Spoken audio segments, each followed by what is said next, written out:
प्रभु तुम्हार कुलगुर जलधि कहीं उपाय विचार, बिनु प्रयास सागर तरही सकल भालु कपिधारी। हे प्रभु, समुद्र आपके कुल में बड़े पूर्वज हैं,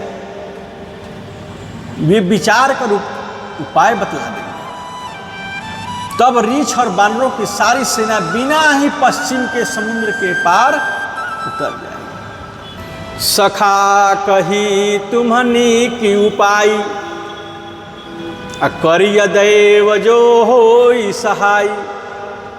मंत्र नयः लक्ष्मण मन भावा, राम बचन सुनियति सुख पावा। श्री राम जी ने कहा कि हे सखा, तुमने अच्छा उपाय बताया, यही किया जाए।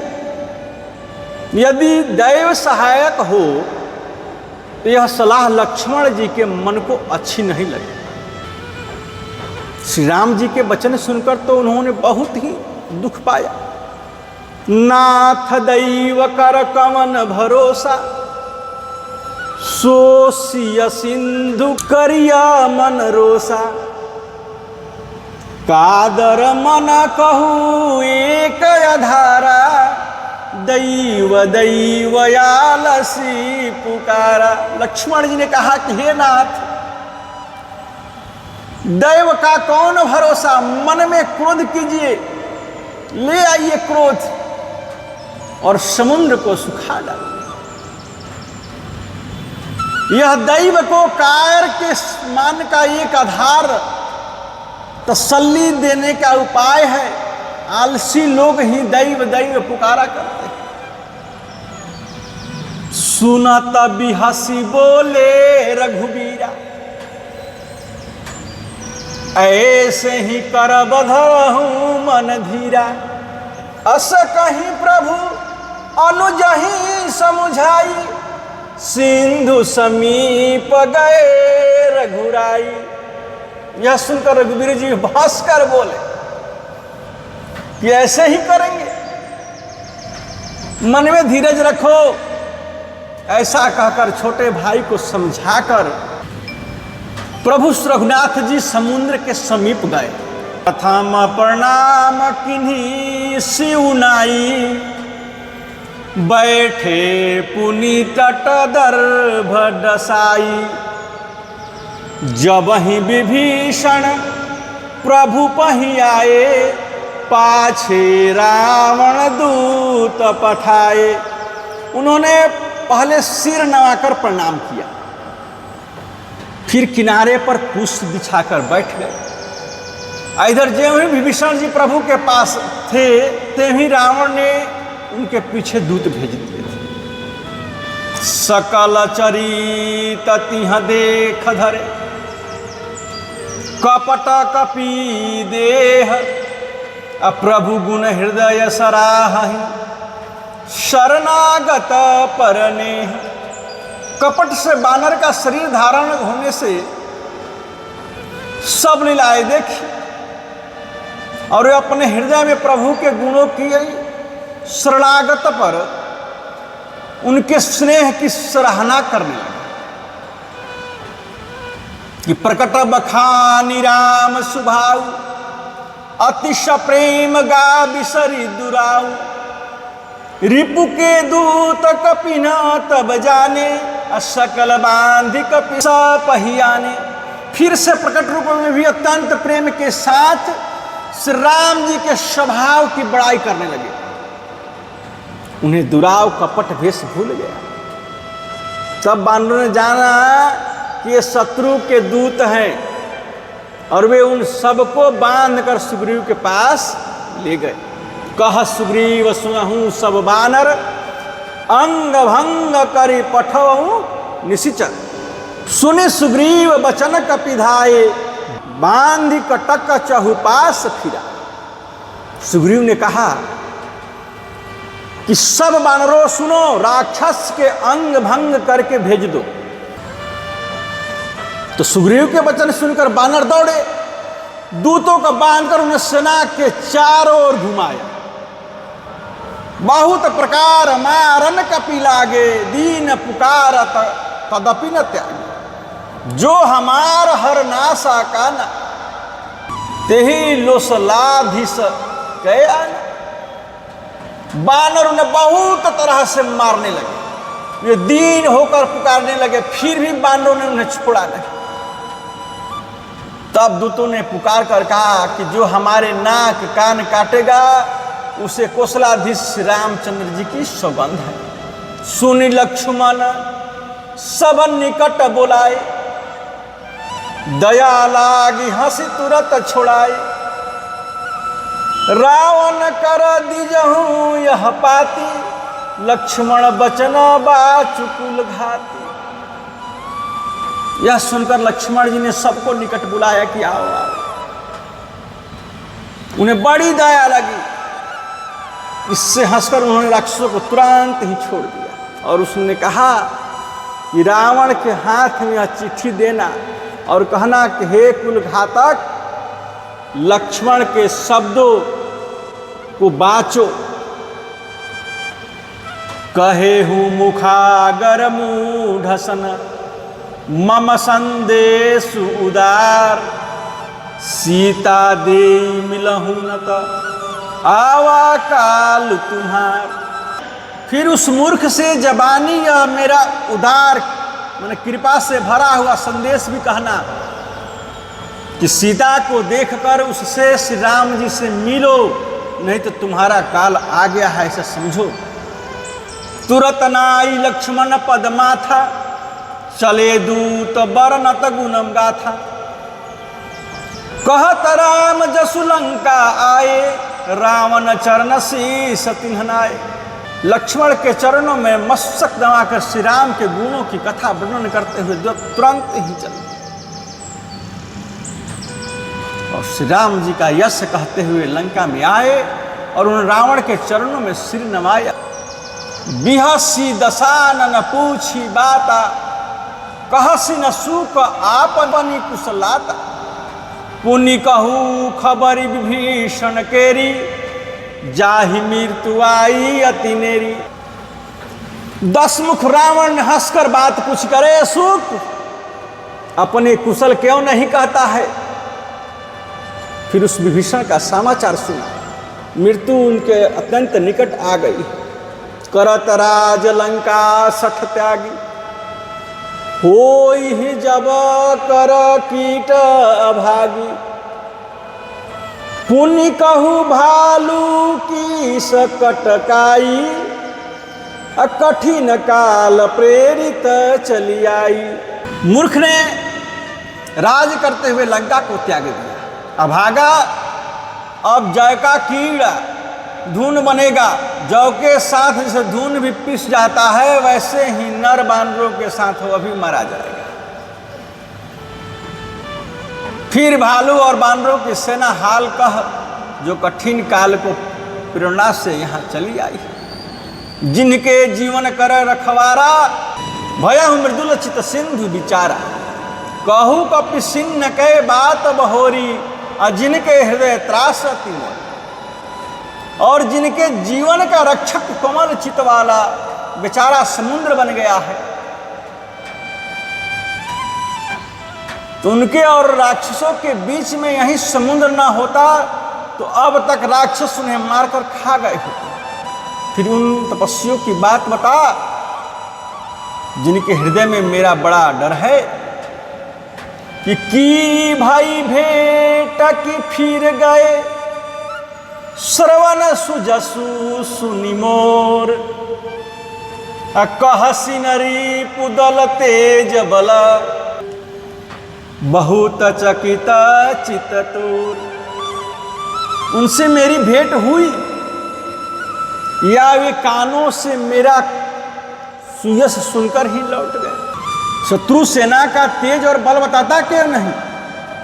तेरा चित्त बहुत ही चकित हो गया है।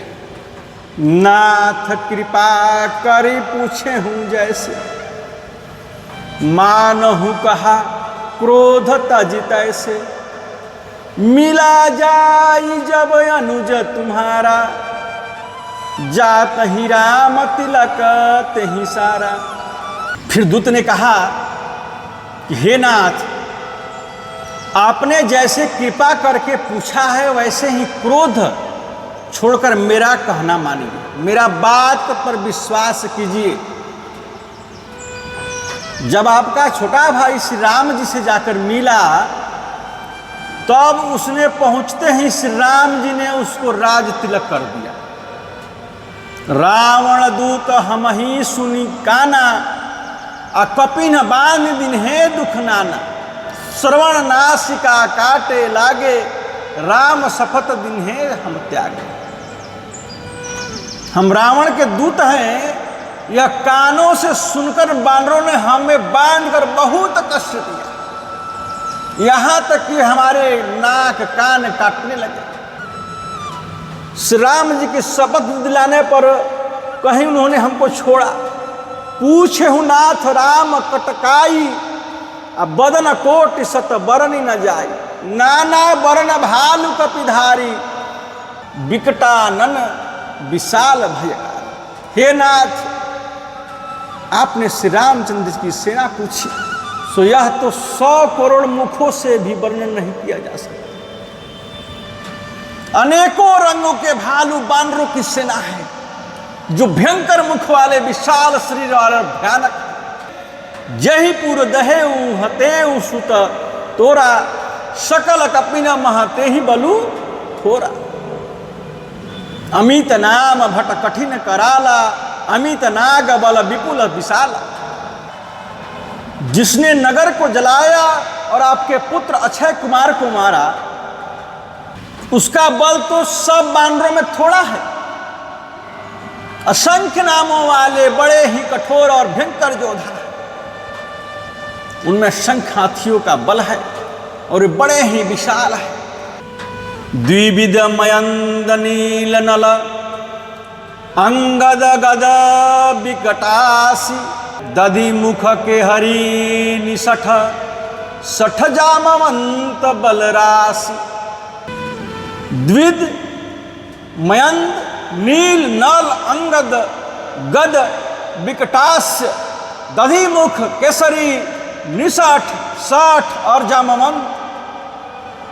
ये सभी बल की राशि है। एक अपि सब सुग्रीव समाना, इन्हें समकोट इन्हें गनई को नाना। राम कृपा अतुलित बल तिन्हि, अत्रिन समान त्रैलोक ही गनहि। ये सब वानर बल के सुग्रीव के समान है, और उनके जैसे एक दो नहीं करोड़ों हैं। उन बहुतों सौ को गिन ही कौन सकता है। श्री राम जी की कृपा से उनमें अतुलनीय बल है। वे तीनों लोगों को तृण के समान तुच्छ समझते हैं। असमय सुना श्रवण दशकंदर, पदुम 18 जूथप बंदर। नाथ कटक महसो कपि नाही, जो न तुम्हि जीते रन माही। हे दशग्रीव, मैंने कानों से ऐसा सुना है कि 18 पद्म तो अकेले बानरों की सेनापति। हे नाथ, उस सेना में ऐसा कोई बानर नहीं है जो आपको रण में न जीत सके। परम क्रोध मिजहि सब हाथा, आय सुपै न देहि रघुनाथा। सोसहि सिंधु सहित झपस ब्याला, अपुरहि नत भरी कुधर विशाला। सब के सब अत्यंत क्रोध से हाथ मूंझते हैं, पर श्री रघुनाथ जी उन्हें आज्ञा नहीं देते। हम मछलियों और सर्पों सहित समुद्र को सूख लेंगे, नहीं तो बड़े बड़े पर्वतों से उसे भरकर पाट देंगे। मर्द गर्द मिल वही 10 शीशा, ऐसे ही वचन कहीं सब कीसा। गर्ज ही तर्ज ही सहज आशंका, मानहु ग्रहत चहस हरि लंका। और रावण को मसल कर धूल में मिला देंगे, सब वानर ऐसे ही वचन कह रहे हैं, सब सहज निडर हैं, इस प्रकार गरजते और डपटते हैं मानो लंका को निगल ही जाए। सहज सूर कपि भालु सब, पुनि सिर पर प्रभु राम, रावण काल कोटि कहूँ, जीत सकहि संग्राम। सब वानर भालू सहज ही सूरवीर है। फिर उनके सिर पर प्रभु सर्वेश्वर श्री राम जी हैं। हे रावण, वे संग्राम में करोड़ों कालों के भी जीत सकते हैं। राम तेज बल बुद्धि विपुलाई, शेष सहस सत सकहि न गाई। सकसर एक सो सिसत सागर, तव भ्रात ही पूछे हूँ नयनागर। श्री रामचंद्र जी के तेज सामर्थ्य, बल और बुद्धि की अधिकता को लाखों शेष भी नहीं गा सकते। वे एक ही बाण से सैकड़ों समुद्र को सुखा सकते, परंतु नीति निपुण श्री रामचंद्र जी ने नीति की रक्षा के लिए आपके भाई से उपाय पूछा कि तासु बचन सुनि सागर पाही, मांगत पथ कृपा मन माही। सुनत बचन बिहसा दस सीसा, जो असीमति सहाय कृत कीसा। उनके आपके भाई के वचन सुनकर वे श्री रामचंद्र जी समुद्र से राह मांग रहे हैं। उनके मन में कृपा भरी है, इसलिए वे उसे सुखते नहीं हैं। दूत के ये वचन सुनते ही रावण खूब हंसा और बोला कि जब ऐसी बुद्धि है तभी तो वानरों की सहायता ले ले, तभी तो वानरों को सहायक बनाया है। सहज भीर कर वचन दृढ़ाई, सागर सन ठानी मचलाई। मुंड मृषा का करसी बड़ाई, अरिपु बल बुद्धि था मैं पाई। स्वाभाविक ही डरपोक विभीषण के वचनों को प्रणाम करके उन्होंने समुद्र से मचलना, बाल हठाना। अरे मूर्ख, झूठी बड़ाई क्या करता है? बस मैंने शत्रु राम के बल और बुद्धि की था पाली। सचिव संभीत विभीषण जाके, विजय विभूति कहा जगता के। निखल वचन दूत रिस बाढ़ी, समय विचारी पत्रिका काढ़ी। जिसके विभीषण जैसा डरपोक मंत्री हो, उसे जगत में विजय और विभूति स्वर्ग कहा। दुष्ट रावण के वचन को सुनकर दूत को क्रोध बढ़ गया। उसने मौका समझकर पत्रिका निकाली